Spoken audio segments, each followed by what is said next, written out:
हमारे सभी डिफेंस के सर लोगों को राम राम सर, जय Hind sir, very good morning sir. IBPS RRB clerk एक ऐसा एग्जाम जो ईएसएम कैटेगरी के लिए बहुत इंपॉर्टेंट है कई मामलों में। इसमें एक बड़ा इंपैक्ट ये होता है सर कि इसमें इंग्लिश जो है वो नहीं आती है, और हमारे सर लोगों का जो एक चैलेंज होता है कि सर हमने अभी 18 साल की सर्विस करी है, 24 साल की सर्विस हम करके आए हैं सर, इंग्लिश में थोड़ा सा चैलेंजेस आ रहे हैं, तो आरआरबी क्लर्क आपके लिए बहुत बेटर ऑप्शन होता है। और एक सर्विसमैन कैटेगरी का भी इसमें बहुत अच्छा खासा कंपटीशन होता है सर। बहुत सारी चीजें हम बिल्कुल डिटेल में पढ़ने वाले हैं, क्या क्या चीजें आरआरबी क्लर्क में अभी से आपको ध्यान रखना है, इस पर हम लोग बात करेंगे। सभी मेरे डिफेंस के सर लोगों से रिक्वेस्ट है, अगर आप पहली बार इस चैनल पे आए हैं सर, इस वीडियो को आप देख रहे हैं, मेक श्योर करें आप सभी लोग चैनल को सब्सक्राइब जरूर कर लीजिए। यहाँ पे ना केवल इंपॉर्टेंट इंफॉर्मेशन सर, प्री से मेंस का complete reasoning, IBPS RRB SBI IBPS clerk सभी असिस्टेंट लेवल जहां पे आपका पे प्रोटेक्शन होता है सर, उसकी रीजनिंग आपको वन स्टॉप सॉल्यूशन में इस चैनल पे मिलती है। मेक श्योर करें आप सभी लोग चैनल को सब्सक्राइब जरूर कर लीजिएगा ताकि मोस्ट इंपॉर्टेंट इंफॉर्मेशन आपको मिलती रहे। चलिए बिल्कुल स्क्रैच से समझते हैं सर कि जो है वो आरआरबी का फुल फॉर्म जो है वो रीजनल रूरल बैंक होता है सर। जैसे एसबीआई एक बैंक है, वैसे ही अलग अलग स्टेट्स में ग्रामीण रूरल बैंक हैं। इन बैंक्स में जॉब लेने के लिए आपको आईबीपीएस के थ्रू जो है वो एग्जाम देना पड़ेगा। 4 लेवल की जॉब है, लेकिन बेसिक जो आपका मतलब होता है सर वो किसमें होता है? बेसिक मतलब आपका होता है आईबीपीएस आरआरबी क्लर्क में। इसमें सर आपका पे प्रोटेक्शन जो है वो सेफ होता है, मतलब जो आपकी लास्ट ड्रॉन सैलरी डिफेंस के अंदर होती है वो सेम आपको आईबीपीएस आरआरबी क्लर्क में मिल जाती है। ठीक है सर, ओके। अब ऑफिस असिस्टेंट का मतलब सिंपल ये है सर कि आपके पास ग्रेजुएशन होना चाहिए किसी भी सब्जेक्ट में, लोकल लैंग्वेज आपको आनी चाहिए, मतलब जिस भी स्टेट से आप फॉर्म भर रहे हैं, लेट सपोज आपने महाराष्ट्र से फॉर्म भरा है तो आपको मराठी बोलते लिखते और समझते आना चाहिए सर। अब मैटर नहीं करता कि आपने बीए बीएससी बीकॉम बीबीए कुछ भी किया है सर, वो आपके लिए जो है वो एलिजिबल होगा। ये एज लिमिट नॉर्मल ग्रेजुएट बच्चों के लिए होती है। आपकी जो भी एक एज लिमिट होगी, अगर मैं उसमें जाऊंगा तो डिफेंस की सर्विस प्लस 3 साल का एक आपका जो है वो एज लिमिट होता है, and maximum up to the age of 50 years का जो है वो क्राइटेरिया डिफाइन किया जाता है। अगर आप एज अ डीईएसएम कैटेगरी में हैं तो एक्चुअल एज प्लस 8 इयर्स, यानी जहां पे ईएसएम को 5 साल मतलब जो है वो 3 साल का यहां पे दिया जाता है, डीईएसएम में सर ये कंडीशन जो है वो क्या कहते हैं 8 साल तक चली जाती है। ठीक है सर, ओके। और ध्यान रखिएगा यहां भी maximum up to the age of 50 ही यहां पे जो है वो रखी गई है सर। आपकी फॉर्म फीस की हम बात करें sir, 175 form fees as office assistant के लिए आपकी होती है सर यहाँ पे। ठीक है, तो जब आप आरआरबी क्लर्क को टारगेट करेंगे सर तो बेसिकली पहले आपको प्री देना होगा, फिर मेंस देना होगा, फिर लैंग्वेज प्रोफिशिएंसी टेस्ट आपका होगा, और उसके बाद सर आपका फाइनल अलॉटमेंट यानी जिसको हम कहते हैं प्रोविजनल अलॉटमेंट जो है वो आपका हो जाता है। ठीक है सर, ओके। प्री के एग्जाम की हम बात करें सर, बेसिकली आपके 2 ही सब्जेक्ट होते हैं, मैथ और रीजनिंग, जिसमें आपका 40 क्वेश्चन 40 मार्क्स। ठीक है, और इसमें टाइमिंग रीजनिंग का 25 मिनट का होता है, क्वांट का आपका 20 मिनट का होता है, 80 क्वेश्चन 80 मार्क्स और 45 मिनट टोटल टाइमिंग आपको यहाँ पे दी जाती है सर। मेंस की हम यहाँ पे बात करेंगे, रीजनिंग 40 क्वेश्चन 50 मार्क्स, जीए 40 question 40 marks, quant 40 question 50 marks, Hindi English. यहाँ पे सर मेंस में आप इंग्लिश की जगह हिंदी चूज कर सकते हैं सर, आपके पास ऑप्शन है, हिंदी वाला संज्ञा सर्वनाम का पेपर आप दे सकते हैं सर। जीए आपका 40 question 20 marks, total 200 question 200 marks, 2 घंटे का आपको टाइम यहाँ पे मिलता है सर। अब यहाँ पे जब हम नोटिफिकेशन पढ़ते हैं, जैसे ये लास्ट ईयर का नोटिफिकेशन था, इसमें एक ईएसएम कैटेगरी का ये वाला जितने जितने उसमें ईएसएम के क्लॉज हैं उन सभी को मैं डिस्कस कर लेता हूं। एक क्लॉज ये वाला था सर, इसको मैं आसान भाषा में बता देता हूं कि ये क्या लिखा है। Ex serviceman commissioned officer including ECOs एसएससीओज जिन्होंने कम से कम 5 साल मिलिट्री सर्विस की है, अगर आप ऑफिसर थे और आप आर्मी नेवी एयरफोर्स में मिनिमम 5 साल सर्विस की है तो आप इस रूल के अंडर आ सकते हैं।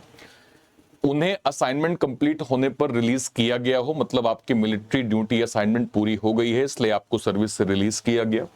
असाइनमेंट अगले 1 साल के अंदर कंप्लीट होना चाहिए तभी आप एलिजिबल होंगे, मतलब बेसिकली जो एसपीई होता है स्पेशल पीरियड ऑफ एंगेजमेंट, हर एक नोटिफिकेशन में सर 1 साल का टाइम दिया जाता है कि 1 साल, जैसे मान लीजिए अगर आज एग्जांपल में दे रहा हूं कि आज अगर 20 अगस्त को नोटिफिकेशन आ गया तो जनरली उसमें ऐसे मेंशन किया होता है कि 30 अगस्त 2027 से पहले अगर आपका सर्विस कंप्लीट हो रहा है तो आप इस एग्जाम के लिए एलिजिबल होंगे। ठीक है sir, okay. Other than dismissal और डिस्चार्ज और अकाउंट ऑफ मिसकंडक्ट और इनएफिशिएंसी, मतलब अगर आपको गलत काम या काम ठीक से ना करने की वजह से सर्विस से हटाया गया है तो ये बेनिफिट आपको नहीं मिलेगा।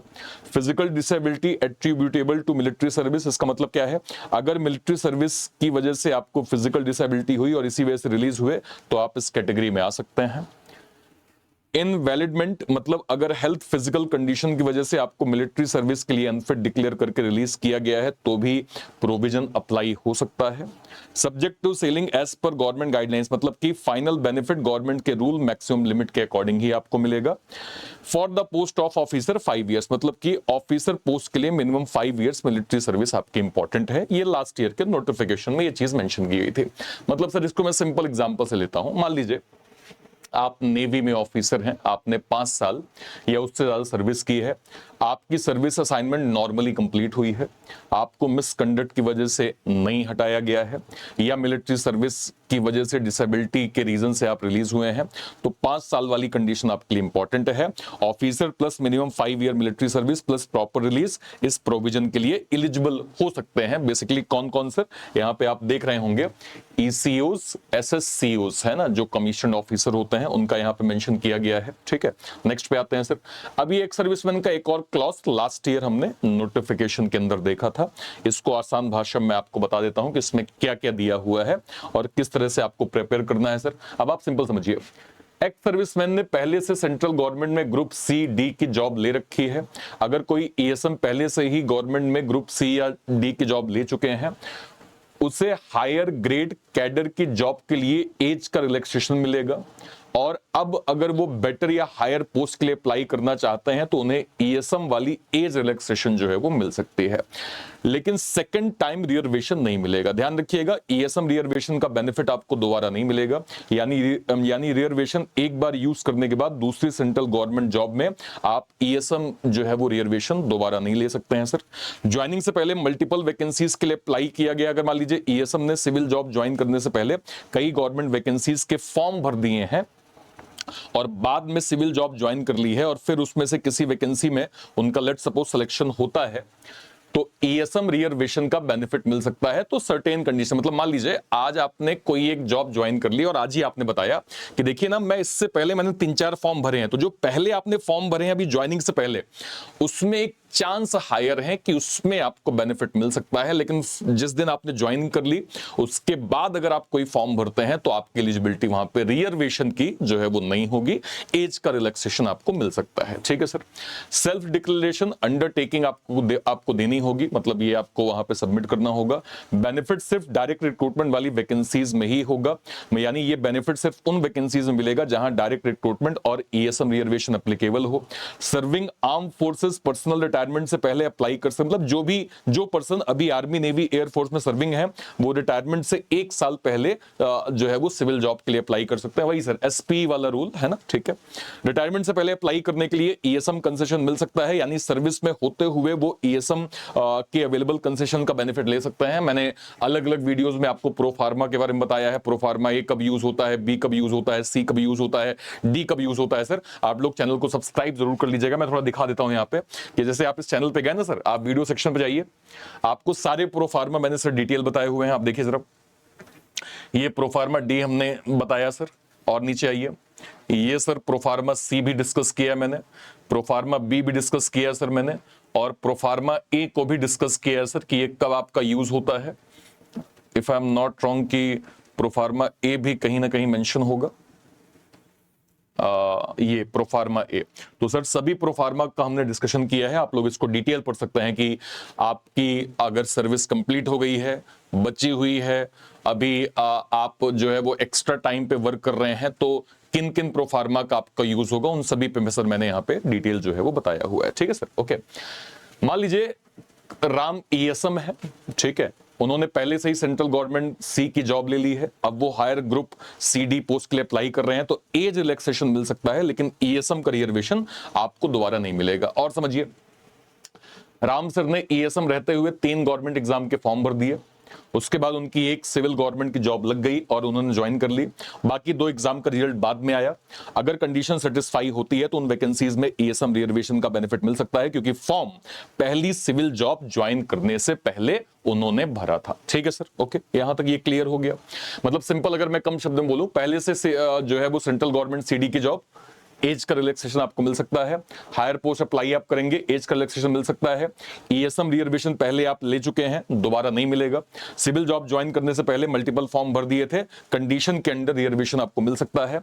अभी आर्म फोर्स में सर्विंग है और रिटायरमेंट में 1 साल बाकी है, ईएसएम कंसेशन के साथ आप अप्लाई कर सकते हैं। सर्विंग एंगेजमेंट कंप्लीट होने से पहले मिलिट्री जॉब आप जो है वो छोड़ना चाह रहे हैं, ये आपका जो है वो यहाँ पे अलाउ नहीं होगा सर। अब एक क्लॉज ये वाला भी दिया हुआ था सर, ये मैंने आपको 2014 का जो अमेंडमेंट था इस पे डिटेल मैंने वीडियो किया है सर, और मैंने आपको बताया है कि कंप्लीट 2014 का अमेंडमेंट जो था वो क्या था, सरकार ने उसमें किन किन बातों को रखा था, वो मैंने किया था सर। आप एक बार वीडियो सेक्शन में जा सकते हैं। तो ये जो क्लॉज है इसका मतलब क्या है सर, आरआरबी क्लर्क में, इसको पढ़ लेते हैं। एक्स सर्विसमैन ने सिविल साइड में जो है वो गवर्नमेंट जॉब कर ली। अगर आप एक्स सर्विसमैन बनने के बाद सिविल गवर्नमेंट जॉब ज्वाइन कर लेते हैं और उस गवर्नमेंट जॉब को लेने के लिए आप ईएसएम का बेनिफिट जो है वो ले लेते हैं, तो उसके बाद आपका ईएसएम स्टेटस गवर्नमेंट के प्रिस्क्राइब रूल के अकॉर्डिंग जो है वो डिसाइड होगा। और ये 2014 का एक ऑफिशियल ऑर्डर था, इसको मैंने डिटेल बताया सर कि इस ऑर्डर में जो है वो गवर्नमेंट ने क्या क्या कहा था सर। ठीक है, तो गवर्नमेंट अगर इस पर्टिकुलर रूल में कोई फ्यूचर में अपडेट करेगी तो वो भी जो है वो गजेटेड नोटिफिकेशन के हिसाब से वो मेंशन करेगी। एक्स्ट्रा कुछ होगा वो भी मैं आपको जरूर डिस्कस करूंगा। ठीक है सर, ओके। सिंपल समझिए, मान लीजिए आप इंडियन नेवी से रिटायर हुए, आप एक सर्विसमैन बन गए, आपने ईएसएम का बेनिफिट लेकर एक सेंट्रल गवर्नमेंट की जॉब ज्वाइन कर ली, तो अब आपका ईएसएम जो है वो स्टेटस मनमाने तरीके से नहीं बल्कि गवर्नमेंट के ईएसएम रूल्स के अकॉर्डिंग डिसाइड होगा। ईएसएम बेनिफिट लेकर एक बार सिविल गवर्नमेंट जॉब ज्वाइन कर ली, उसके बाद ईएसएम स्टेटस गवर्नमेंट के प्रिस्क्राइब रूल्स के अकॉर्डिंग ही चलेगा सर। इस चीज को आपको ध्यान रखना होगा। ठीक है सर, यहां तक क्लियर है। और आगे बढ़ते हैं सर। लैंग्वेज प्रोफिशिएंसी एसेंशियल है, इसको भी एक बार समझ लीजिए। अगर आप आरआरबी ऑफिसर या आरआरबी क्लर्क के लिए आप अप्लाई करते हैं सर, तो आपको पर्टिकुलर उस स्टेट की, इसको मैं सिंपल भाषा में समझा देता हूं। मान लीजिए आपने कहा कि यार मैं तो मध्य प्रदेश से हूं लेकिन महाराष्ट्र में वैकेंसी ज्यादा है, मैं वहां से फॉर्म भर देता हूं, तो सर केवल वैकेंसीज ज्यादा सोच के फॉर्म मत भरिएगा, क्योंकि सर अब एलपीटी की भी प्रोसेस को एक प्रकार से मैंडेट कर दिया गया है। मतलब मान लीजिए आपने प्री क्वालिफाई किया, मेंस क्वालिफाई किया, तो आपको एलपीटी के लिए बुलाया जाएगा सर। अगर आपने 10th-12th में वहां की लोकल लैंग्वेज नहीं करी है, जैसे मान लीजिए आप मध्य प्रदेश के हैं, तो आपने 10th में जो है वो हिंदी पढ़ ली है, 12th में हिंदी पढ़ ली है, तो वहां पे आपका एग्जेम्प्ट हो जाता है एलपीटी के। हाँ भाई, ये प्रूफ कर रहे हैं, ये अपनी डिग्री के थ्रू प्रूफ कर रहे हैं कि इनने हिंदी 10th-12th में पढ़ा हुआ है, तो इनका जो है वो एलपीटी एग्जेम्प्ट कर दिया जाएगा। लेकिन मान लीजिए आपने महाराष्ट्र से फॉर्म भरा, आपने वहां की लोकल लैंग्वेज में कोई भी, ना तो 10th ना 12th ना ग्रेजुएशन, कोई भी डिग्री में कहीं भी आपका मराठी वर्ड है ही नहीं, तो आपको सर अलग से एलपीटी देना पड़ेगा। एलपीटी आपसे बुलवाया जाएगा, लिखवाया जाएगा, समझाया जाएगा, पढ़वाया जाएगा, है ना, डिस्कशन करवाया जाएगा। वो सारी चीजें वो डिस्कस करेंगे जिससे वो ये कंफर्म कर सकें कि हाँ भाई आप लैंग्वेज प्रोफिशिएंट हो और आप जो है वो ठीक ठीक जो है वो मराठी बोल पाते हो। अगर ऐसा नहीं होगा सर तो ध्यान रखिएगा, हो सकता है आपका कैंडिडेचर कैंसिल हो जाए, इसलिए एलपीटी को हल्के मत लीजिएगा सर। अगर आपको लैंग्वेज प्रोफिशिएंसी आ रही है तो ही आप पर्टिकुलर स्टेट से फॉर्म भरेंगे। ठीक है सर, ओके, यहां तक क्लियर है। ठीक है, ये डिस्कस कर लिया। अब सर ये भी एक क्लॉज जो है वो लास्ट ईयर दिया हुआ था सर, इसको भी पढ़ लेते हैं। इसमें क्या क्या दिया है, तो जो लोग जो है वो आर्मी, नेवी, एयरफोर्स से रिटायर हो चुके हैं उनको प्रोफार्मा ए लगेगा सर, मैंने बताया है। ठीक है, आपको अपना डिस्चार्ज सर्टिफिकेट और पीपीओ की कॉपी आपको देनी होगी सर। ठीक है, ओके। ज्वाइनिंग के टाइम आपका लास्ट का जो है वो रैंक का प्रूफ भी देना होगा, चाहे रैंक आपका सब्सटेंटिव हो या एक्टिंग, उसका डॉक्यूमेंट आपको देना पड़ेगा सर। अगर आप अभी आर्मी, नेवी, एयरफोर्स में सर्विंग है लेकिन ईएसएम कैटेगरी में अप्लाई करना चाहते हैं तो वहां पे आपका प्रोफार्मा बी लगेगा, जो हमने डिस्कस किया था।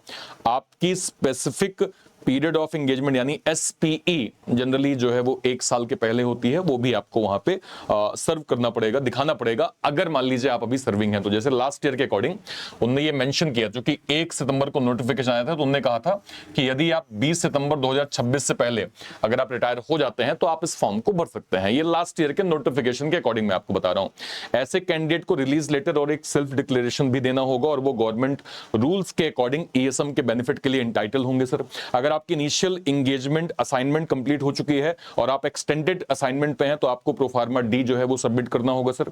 अगर किसी एक्स सर्विसमैन के एक्शन में जो है वो डेथ हो गई है तो उनके डिपेंडेंट को भी प्रोविजन का बेनिफिट जो है वो मिल सकता है।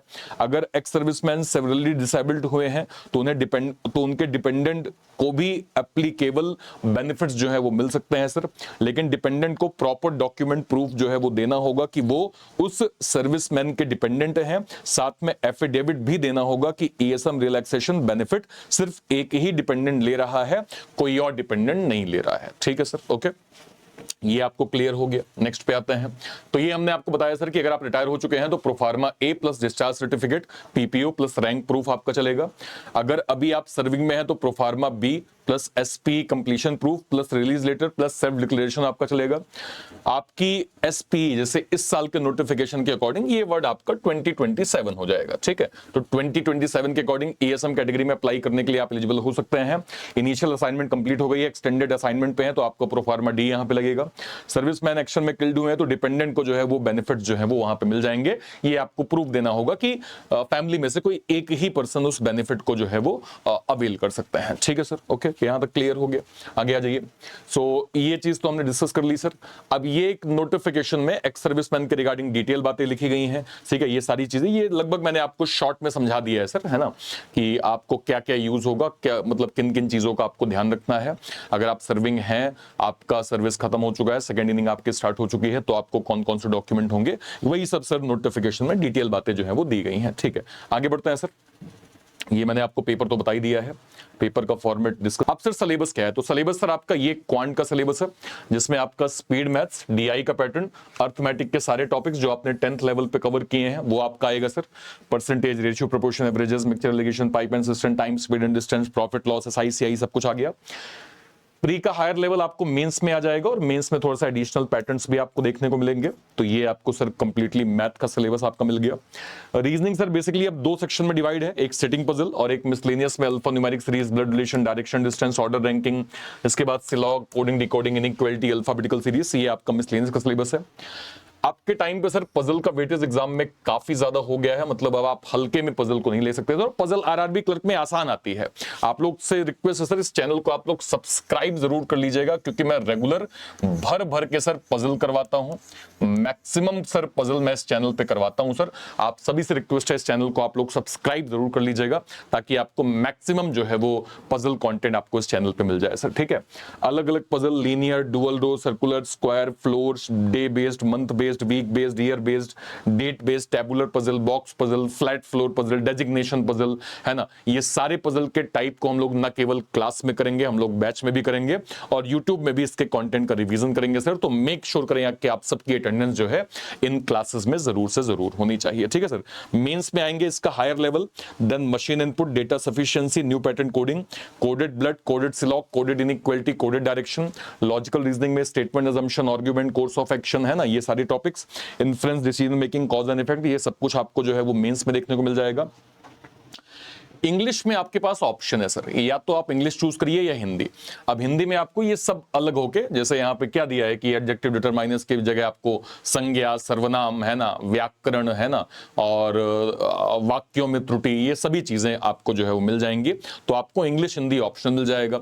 कई लोग कहते हैं कि सर हम क्या चूज करें, इंग्लिश चूज करें कि हिंदी चूज करें, तो अब बस आप एक काम करिए, एक मॉक उठा लीजिए सर मेंस का, और उस मेंस के मॉक को एक बार उसका हिंदी सेक्शन आप दे दीजिए और एक बार उसका इंग्लिश सेक्शन आप दे दीजिए। आपको खुद ही पता चल जाएगा कि दोनों में से किस सेक्शन में आपके नंबर बेटर हो रहे हैं। तो एक स्वयं से मॉक डिसाइड कर लीजिए सर, तो आप इंग्लिश या हिंदी में से चूज। अगर आपको इंग्लिश में प्रॉब्लम हो रही सर तो आप हिंदी चूज कर सकते हैं। हिंदी आपको बस ये है कि हिंदी पढ़ना पड़ेगा सर, आम भाषा की हिंदी नहीं सर, डेप्थ हिंदी पूछी जाती है, तो वो डेप्थ हिंदी का कॉन्सेप्ट आपको पढ़ना पड़ेगा सर। और हम इस बैच में सर, जो हम बैच जो है वो आरआरबी क्लर्क का आपको देंगे, इसमें हिंदी की भी सेपरेट सर क्लासेस आपको प्रॉपर मिलेंगे सर, तो वहां से आप हिंदी का कंटेंट भी प्रैक्टिस कर सकते हैं। ठीक है सर, जीए की हम बात करें, सभी लोग कहते हैं, सभी जीए के टीचर की एटलीस्ट 6 महीने की करंट अफेयर आपकी आनी चाहिए, जिसमें नेशनल स्टेट्स के affair, economical, banking, business news, appointment, resignation, summit, conferences, important days and events, MOU, merger acquisition, इसके अलावा इंडिया और वर्ल्ड की regulatory body, money market Bharat में कैसे काम करता है, भारत का बैंकिंग सिस्टम क्या है, बैंकिंग की टर्मिनोलॉजी क्या है, इसके अलावा इंडिया के स्टेट्स और culture, countries, capital, currencies, national park, wild life sanctuaries, सांसद और उनके संसदीय क्षेत्रों के बारे में आपको जीए में आना चाहिए। कंप्यूटर में sir basically computer generation, MS Word, MS Excel, PowerPoint, operating system, computer hardware, abbreviation जो भी कंप्यूटर के रिलेटेड होता है वो सब आपको सर यहाँ पे कंप्यूटर सेक्शन में इन डिटेल जो है वो पढ़ना पड़ेगा। ठीक है सर, ओके। तो ये आपका कंप्लीट सिलेबस हो गया। बेसिक सारे फंडामेंटल जो आपको जानने चाहिए वो सब मैंने बता दिए। पे प्रोटेक्शन भी सर इसमें होता है, तो ये एक बहुत अच्छी चीज है कि फाइनेंशियल इंस्टीट्यूट स्पेशली बैंक और इंश्योरेंस आपको पे प्रोटेक्शन यहाँ पे पूरा जो है वो प्रोवाइड करते हैं। ठीक है सर। अब एक सवाल आता है सर कि मैं स्टडी कैसे करूं, क्या मैं सेल्फ पढूं या फिर मैं गाइडेंस लूं। देखिए सर, ये डिसीजन मैं आपके ऊपर छोड़ता हूं, लेकिन आपको समझना पड़ेगा अगर आप 17 साल, 20 साल, 15 साल या 24 साल की सर्विस करके लौट रहे हैं सर, पहली चीज तो आपको ये पता ही नहीं है सर कि क्या कवर करना है, क्या छोड़ना है। अलग अलग प्लेटफॉर्म पे आप कंफ्यूज होंगे। टॉपिक वाइज नोट्स आपको सिस्टमैटिक नहीं मिलेगा, प्रैक्टिस क्वेश्चन आपको सिस्टमैटिक नहीं मिलेगा, गाइडेंस और मेंटरशिप आपको सिस्टमैटिक नहीं मिलेगी, जिस कारण से आपको अपने गोल को अचीव करने में हो सकता है थोड़ा चैलेंज आ जाए। लेकिन जब आप एक गाइडेंस के थ्रू स्टडी करते हैं तो सिलेबस कवरेज आपका होता है, स्ट्रक्चर स्टडी प्लान आपको मिलता है, कंसिस्टेंसी के साथ लाइव और रिकॉर्डिंग क्लास आपको मिलती है। अगर आप सर्विंग कर रहे हैं तो आपको रिकॉर्डिंग क्लासेस भी मिल जाती हैं। लाइव देख सकते हैं तो अच्छी बात है, अदरवाइज उसकी रिकॉर्डिंग क्लास मिल जाती है। पीडीएफ नोट्स कंटेंट मिल जाता है आपको, है ना, स्टडी नोट्स, क्विजेस, है ना, गाइडेंस और मेंटरशिप के साथ आप अपने गोल को जो है वो प्रॉपर अचीव कर पाते हैं। इसको ध्यान में रखते हुए सर हमने डेडिकेटेड यहाँ पे आईबीपीएस आरआरबी क्लर्क का सर हमारा फोकस्ड यहाँ पे एक्स सर्विसमैन डेडिकेटेड बैच है सर। ये बैच हमने लॉन्च किया है हमारे आईबीपीएस आरआरबी क्लर्क के हमारे जो एक्स सर्विसमैन सर लोग हैं।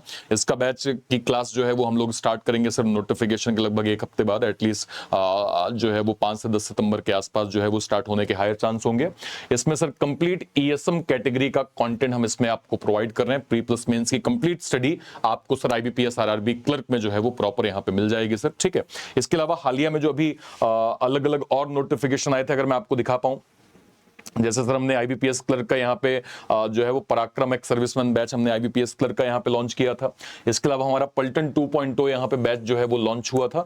तो मैं आपको रिकमेंड करूंगा कि इंस्टेड ऑफ दिस कि आप अलग अलग बैचेस को अवेल करें, मैं आपको रिकमेंड करूंगा कि आपको सर हमारे most demanded ex serviceman super pack के साथ जाना चाहिए। ये डेडिकेटेड पैक हमारे एक्स सर्विसमैन कैटेगरी के सर लोगों के लिए है। इसमें केवल और केवल एक्स सर्विसमैन कैटेगरी के ही बैचेस आपको मिलते हैं सर। और इसका फाइनली हमने प्रो वर्जन लॉन्च कर दिया है सर, जो कि हमने केवल हमारे एक्स सर्विसमैन सर लोगों के लिए लॉन्च किया। इसमें क्या क्या आपको मिलेगा, exclusive pro mentorship, 1-to-1 doubt session, study road map, weekly live Zoom mentorship, personality guidance, direct mentor access, accountability support, Telegram community, target based preparation plan, expert career counselling, priority student support, ये सब कुछ आपको super pack pro के अंदर proper मिल जाएगा। Pro में basically हमने sir mentorship भी ऐड कर दी है सर। होता क्या है ना सर कि मैं जब ऑफलाइन में था तो मैंने देखा सर कि जब एक क्लास में सभी लोग बैठे होते हैं सर, तो जैसे मैं पढ़ा रहा होता हूं सर, ठीक है, तो पढ़ाते पढ़ाते मैं 10 बार पूछता हूं किसी को डाउट है, किसी को डाउट है, कोई नहीं बोलता। क्लास खत्म होने के बाद मेरे पास एक सर्विसमैन सर लोग मेरे केबिन में आ जाते थे और मुझसे डाउट पूछते थे। तो उनसे बोलता मैं कि सर ये तो बड़ा आसान डाउट था सर, ये तो आप क्लास में भी पूछ सकते थे सर। तो वो एक धीमी आवाज में एक आंसर आता था कि सर अब 2+2 4, अब क्या ही सर क्लास में पूछें। तो वहां से मुझे रियलाइज हुआ सर कि नहीं, ये इंपॉर्टेंट है, मेंटरशिप काफी इंपॉर्टेंट है। आपके डाउट्स को एडजस्ट करना जरूरी है, आपकी क्वेरीज को एडजस्ट करना जरूरी है। आप नहीं बोलेंगे तो कि आपको डाउट नहीं है सर, इसलिए हमने एक सेपरेट जो है वो मेंटरशिप ऐड कर दी हमने सर, प्राइवेट मेंटरशिप ऐड कर दी जो केवल एक सर्विसमैन कैटेगरी के लिए है, जहां पे आप अपनी क्वेरीज भर भर के पूछ सकते हैं सर, अपने कॉन्सेप्ट्स को आप क्लियर कर सकते हैं। तो इसका अगर मैं थोड़ा सा ऑफरिंग देखूंगा सर, तो जो हमारा क्लासिक पैक है सर वो 1 साल का 1899, 2 साल का 2499 और जो प्रो पैक है वो 2 साल के लिए 2999 में प्रॉपर मिल जाएगा। कहां से आप अवेल कर सकते हैं सर, या तो आप इसी वीडियो के डिस्क्रिप्शन बॉक्स में जाइए, या फिर कोई वीडियो, लेट्स सपोज मान लीजिए सर आप ऐसे चैनल पे गए सर, ठीक है, मान लीजिए आपने यूट्यूब पे ऐसे सर्च किया सर, आप यूट्यूब पे गए, आपने यूट्यूब पे सर्च किया रीजनिंग बाय अर्पित सर, ठीक है सर, अगर मैं आपको दिखा पाऊं तो ये आप जैसे यहां पे गए सर, अब आप मान लीजिए वीडियो सेक्शन में जाते हैं सर, ठीक है, जैसे ही आप जाते हैं, मान लीजिए आपने इसी वीडियो पे क्लिक किया, जैसे ही आप इस वीडियो पे क्लिक करेंगे सर, जैसे ही आपने इस पे क्लिक किया, क्लिक करते ही बस आप इसके नीचे जाएंगे सर, ये आप ऐसे डिस्क्रिप्शन बॉक्स में जाएंगे तो ये आपको दिख रहा होगा सर, ये हमारा आईबीपीएस क्लर्क का एक्स सर्विसमैन बैच यहाँ पे आपको मिल गया। ये डायरेक्टली आईबीपीएस क्लर्क का एक्स सर्विसमैन बैच है सर।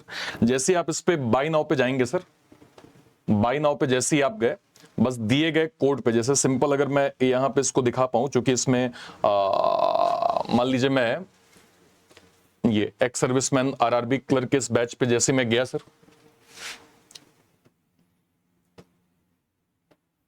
आपने यहाँ पे बाय नाउ पे क्लिक किया, बस इस कोड को हटा के सिंपल यहां लिखिएगा ARPIT,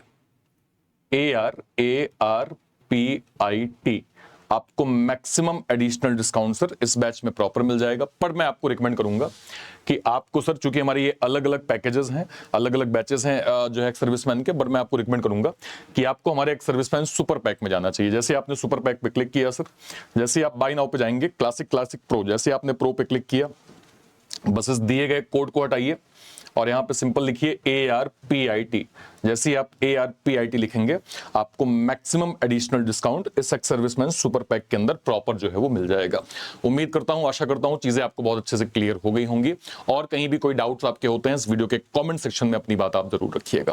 फिलहाल के लिए सेशन को इतना ही। Till then bye bye. Thank you so much, thank you so much, thank you.